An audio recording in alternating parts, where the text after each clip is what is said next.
Hello student, welcome to physics lecture. Today we are going to start chapter 5 is oscillation. First we know that what is meant by oscillation. Oscillation is a very common and interesting phenomenon in the world of physics.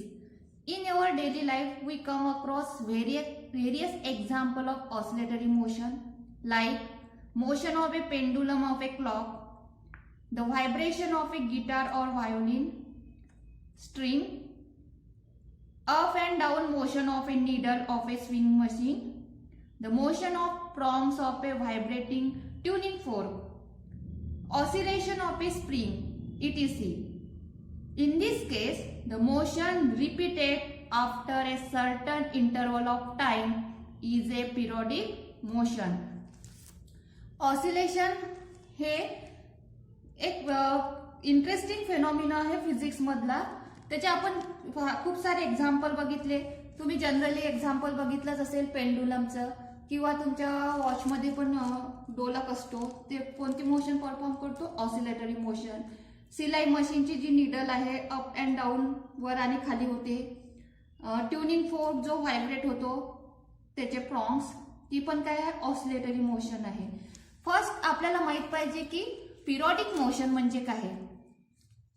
Definition of periodic motion: any motion which repeat itself after a definite interval of time is called periodic motion. अशी motion जी repeat होते काही definite time नंतर, त्या मोशनला आपण कोणती motion म्हणू? Periodic motion. And a body performing periodic motion goes on repeating the same set of movement. आणि जेव्हा एखादी बॉडी पिरियडिक मोशन परफॉर्म करते तर ती एक सेट ऑफ मुवमेंट काय करते? रिपीट करते डिफिनाइट इंटरवल ऑफ टाइम मध्ये. फॉर एक्झाम्पल पिरियडिक मोशनचे एक्झाम्पल आहे motion of moon around the earth, motion of electron around the nucleus. ह्या कोणत्या मोशन झालेल्या आहेत? Periodic motion. Oscillatory motion is a periodic motion. Oscillatory motion पण ही काय आहे? Periodic motion आहे. तर आपण ऑसिलेटरी मोशनची डेफिनेशन पण बघूया. डेफिनेशन ऑफ ऑसिलेटरी मोशन और vibrating motion: it is another types of periodic motion in which a particle repeatedly move to and fro along the same path is called oscillatory motion or vibrating motion. Sorry.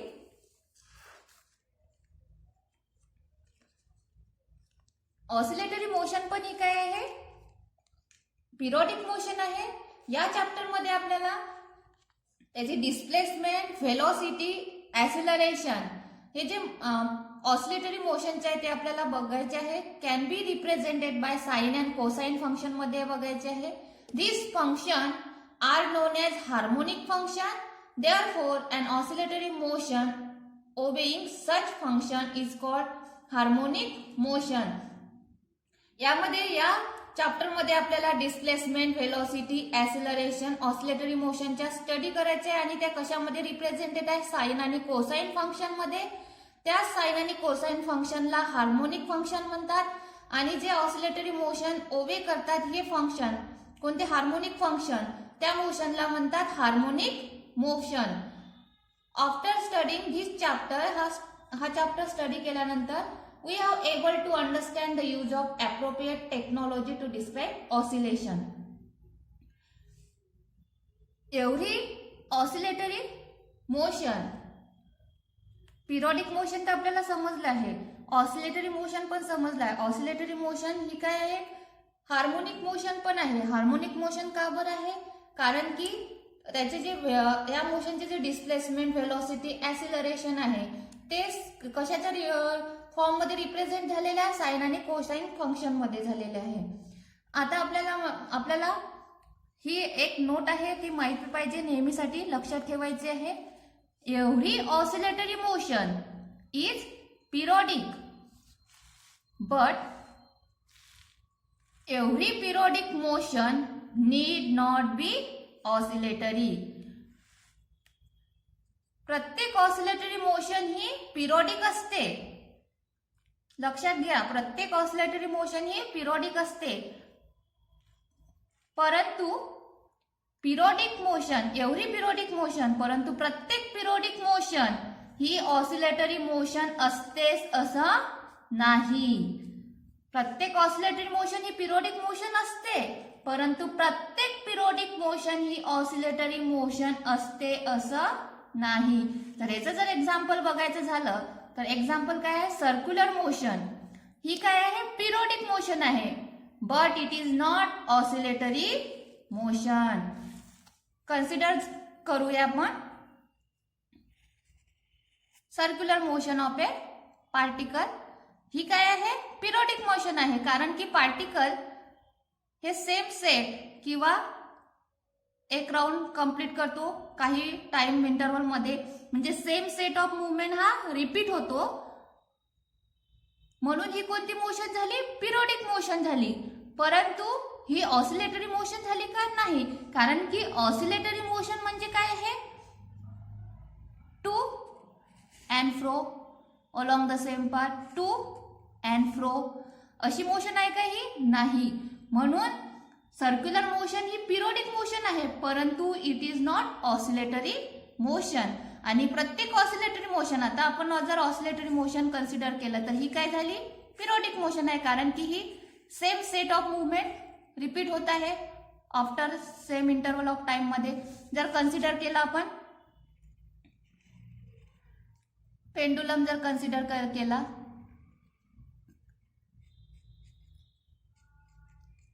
ठीक आहे, पेंडुलमची ही काय झाली motion, to and फ्रो असा होतो, काय होत आहे, vibrate होत आहे किंवा ऑसिलेट होत आहे. ही कोणती मोशन झाली, ही पण एक पिरियोडिक मोशन आहे आणि ऑसिलेटरी मोशन आहे. समजलं, म्हणजे प्रत्येक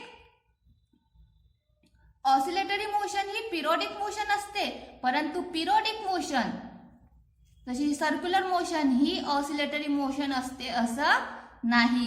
ही गोष्ट नेहमीसाठी लक्षात ठेवायची आहे.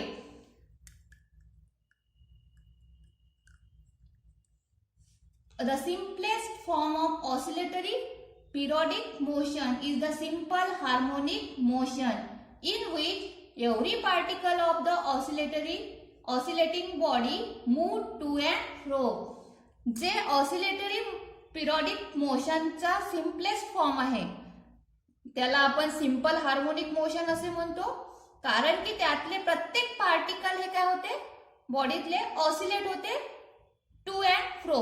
म्हणजे जर इथे बॉडीतले प्रत्येक पार्टिकल हे काय होत आहे, ऑसिलेट होत आहे to and fro. It means about the mean position along a certain fixed path. If the path is straight line, the motion is called linear simple harmonic motion. जसं आपण आता हे कन्सिडर केला, हे काय आहे, त्याचा मीन पोझिशन आहे. Consider this is mean position. आणि पार्टिकल काय होत आहे, ऑसिलेट होत आहे to and fro, to and fro. त्यातले पार्टिकल म्हणजे बॉडीतले प्रत्येक पार्टिकल काय होत आहे, ऑसिलेट होत आहे along the certain fix path. Path त्याचा काय आहे, फिक्स आहे. इथून इथपर्यंत, इथून पुन्हा इथे येते, इथून पुन्हा इथे जातो, पाथ त्याचा फिक्स आहे. आणि तो पाथ कसा आहे, स्ट्रेट लाईन आहे. बघा पाथ कसा आहे, स्ट्रेट लाईन आहे. त्या मोशनला काय म्हणू आपण, linear simple harmonic motion. If the path is an circular of a if the path is an arc of a circle, it is called angular simple harmonic motion. आणि हाच जर पाथ आर्क सारखा असेल, असा आर्क ऑफ ए सर्कल सारखा असेल, तर त्याला आपण काय म्हणू, it is called angular simple harmonic motion. The smallest interval of time after which to and fro motion is repeated is called its period. तर टाइम जो आहे रिपीट होणारा time after smallest interval of time त्याला काय म्हणू आपण period. And number of oscillation completed per unit time it is called frequency. आणि per unit time मध्ये तो पार्टिकल किती ऑसिलेशन कंप्लीट करतो त्याला काय म्हणायचं, frequency of periodic motion. Periodic time आणि फ्रिक्वेन्सी तुम्हाला समजलं असेल. सिंपल हार्मोनिक मोशन ची डेफिनेशन लक्षात आली असेल. लिनियर सिंपल हार्मोनिक मोशन म्हणजे काय, अँग्युलर सिंपल हार्मोनिक मोशन म्हणजे काय हे तुम्हाला लक्षात आलेलं असेल. आता आपल्याला बघायचं आहे लिनियर सिंपल हार्मोनिक मोशन.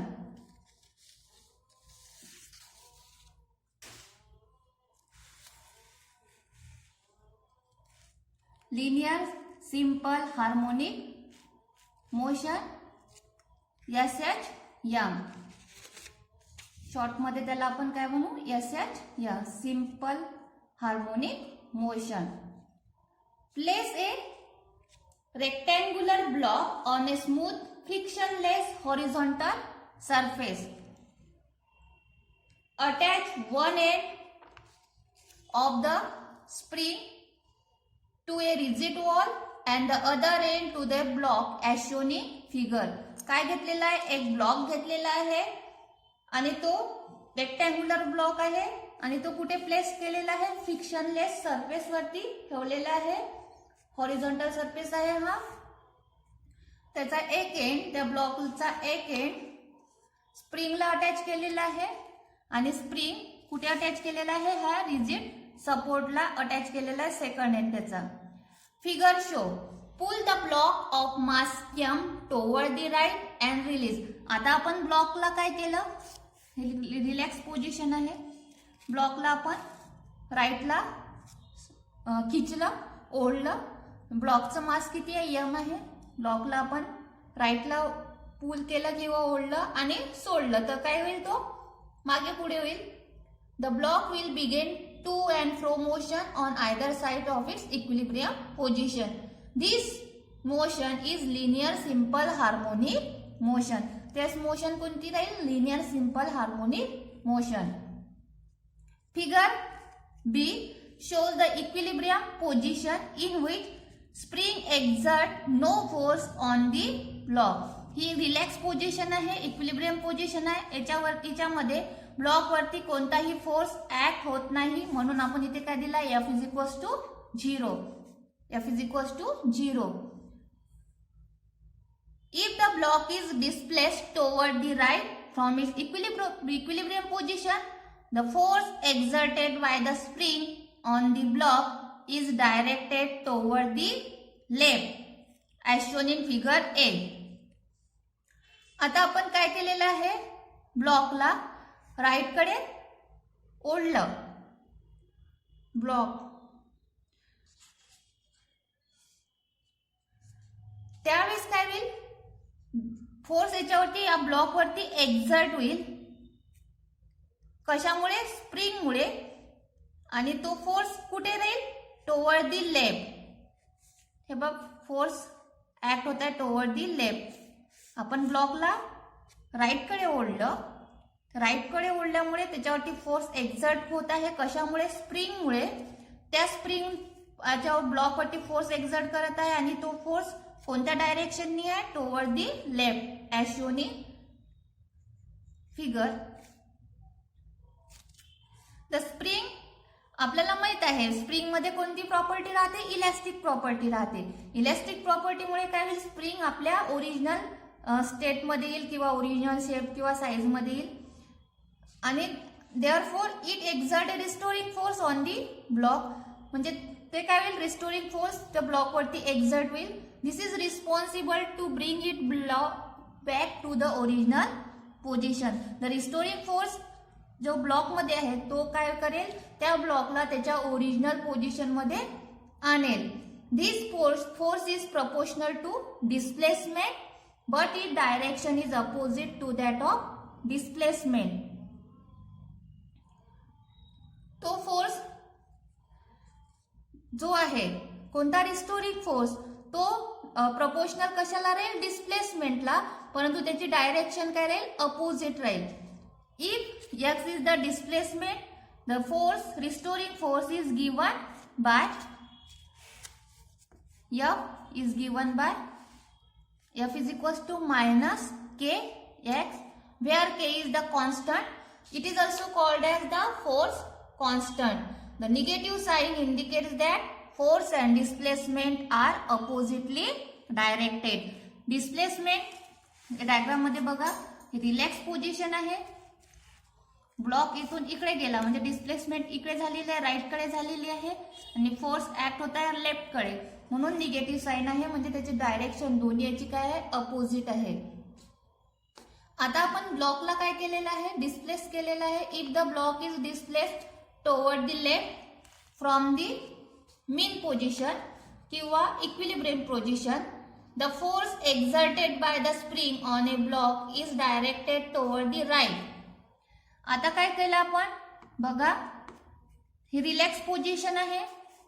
पहिल्यांदा ब्लॉकला आपण राईट कडे ओढलं होतं, आता आपण ब्लॉकला कुठे केलेला आहे, लेफ्ट कडे. त्यामुळे काय होईल, जो फोर्स एक्झर्ट होत आहे स्प्रिंगमुळे ब्लॉकवरती, तो कोणत्या डायरेक्शनने राहील, राईट कडे. It is toward the right and its magnitude is proportional to displacement from this mean position. Same force act will F is equals to minus kx. Now if the block is released from the rightmost position, the restoring force exerted by the spring accelerated it towards equilibrium position. आता आपण block पुन्हा काय केला, block release झाला राईटमोस्ट पोझिशनला आणि restoring force exert होत आहे स्प्रिंग, त्यामुळे तो काय होईल, ऍसिलरेट होईल टुवर्ड दिस इक्विलिब्रियम पोझिशन मध्ये. The acceleration a of the block is given by, आपल्याला फॉर्म्युला माहिती आहे, force is equals to mass into acceleration. Hence acceleration is equals to force upon mass. Force किती आहे, minus K X upon M, sorry force किती आहे, minus K X, म्हणून acceleration काय झालं, minus K X upon M is equal to minus K upon M in bracket into x. K आणि m काय आहे, कॉन्स्टंट टर्म आहे, त्यामुळे आपण असं पण लिहू शकतो, acceleration is directly proportional to displacement. Acceleration is directly proportional to displacement. That is, the force and acceleration are both directed toward the mean or equilibrium position.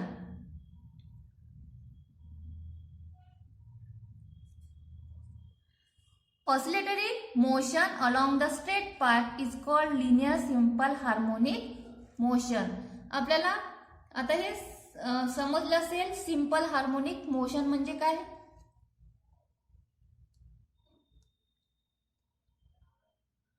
तर त्याच्यावरून आपण सिंपल हार्मोनिक मोशनची डेफिनेशन बघूया.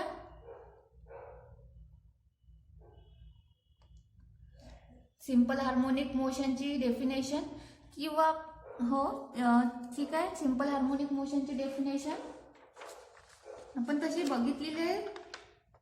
What is mean by linear simple harmonic motion, definition of linear simple harmonic motion is defined as the linear periodic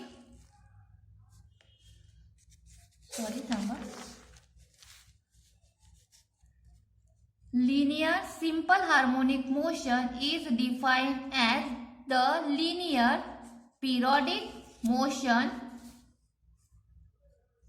of a body in which force is always directed toward the mean position, toward the mean position, and its magnitude is proportional to the displacement, proportional to the displacement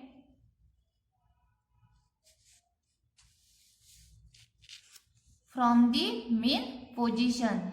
linear simple harmonic motion ही कोणती motion आहे? Linear periodic motion.